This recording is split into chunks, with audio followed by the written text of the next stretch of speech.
রায়গঞ্জে অল্পের জন্য বড় বিপদ। নিয়ন্ত্রণ হারিয়ে জঙ্গলে ঢুকে পড়ল একটি গ্যাস সিলিন্ডার বোঝাই টোটো। শুভ রাখি বন্ধন উৎসবের দিন অল্পের জন্য বড়সড় বিপত্তি এড়ালো রায়গঞ্জ। কুলিক পক্ষীনিবাস সংলগ্ন এলাকায় নিয়ন্ত্রণ হারিয়ে জঙ্গলে ঢুকে পড়ল গ্যাস সিলিন্ডার বোঝাই একটি টোটো। ঘটনাকে ঘিরে চাঞ্চল্য ছড়িয়ে পড়ে এলাকায়।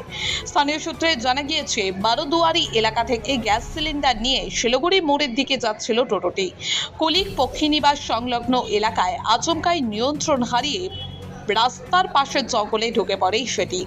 খবর পেয়ে ঘটনাস্থলে পৌঁছায় স্থানীয়রা। পরে জেসিপি গাড়ির সাহায্যে জঙ্গলের ভেতর থেকে টোটোটিকে উদ্ধার করে ফের রাস্তায় তোলা হয়। দুর্ঘটনায় টোটোটির বেশ কিছুটা ক্ষতি হয়েছে বলে জানা গিয়েছে। স্থানীয় সূত্রের দাবি, টোটোর চালকের নাম হাজি করিম।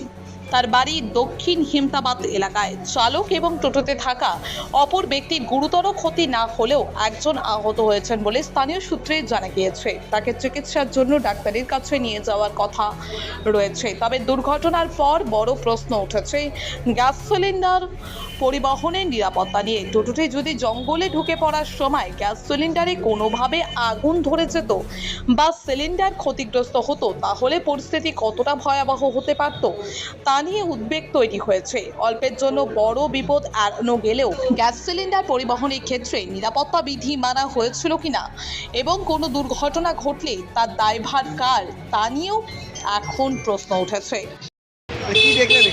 টোটোটার ভিতরে ব্রেক ফেল হয়ে গেছে, দুজন সামনে বসেছিল, এটা চিৎকার করছে। আমি তারপরে গাড়ি দাঁড় করে দেখি ওরা গাড়ি গর্ত ঢুকে গেছে এরা।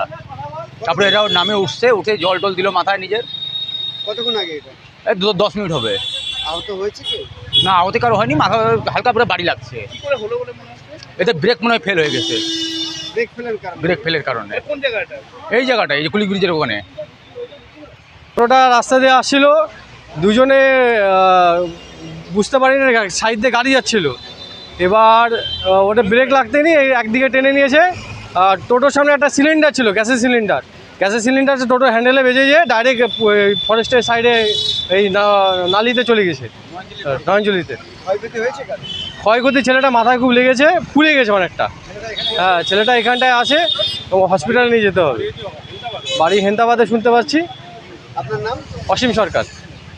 বলতে পারবেন? লাগছে খুবই, ও হয়ে গেছে, বলতে পারবে না, মাথা লেগেছে।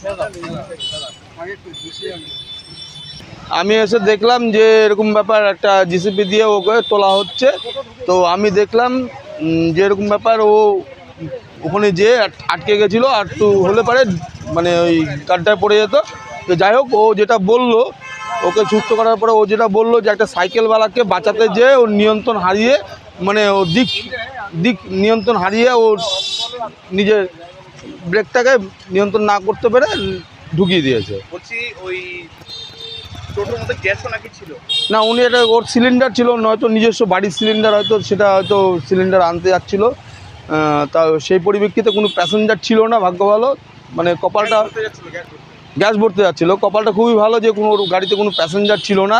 যাই হোক, ওর মাথায় চোট লাগিয়েছে। তো ওকে সবাই মিলে ব্যবস্থা করে, সহযোগিতা করে সেভ করে নেওয়া হলো। এখন ওকে হসপিটাল হোক, যেটা হোক, পাঠানো হবে। এখন ওর বাড়ির লোককে খবর দেওয়া হচ্ছে। আপনি পেশাগত কি করেন? আমি পেশায় টোটোওয়ালা একটা। আমি এই রাস্তা দিয়েই যাচ্ছিলাম টোটো নিয়ে। কি নাম আপনার? আমার নাম রাজা সরকার। রক্তের সমস্যা কি অবহেলা করছেন?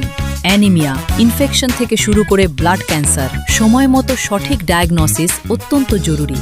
অ্যানিমিয়া ও ডেফিসিয়েন্সি প্রোফাইল টেস্ট, ব্লিডিং ও clotting test, advanced haematology test, cancer marker test, আধুনিক ডায়াগনস্টিকের মাধ্যমে রক্তের প্রতিটি সমস্যার নির্ভুল শনাক্তকরণ নিশ্চিত করা হয়। জীবনরেখা হাসপাতাল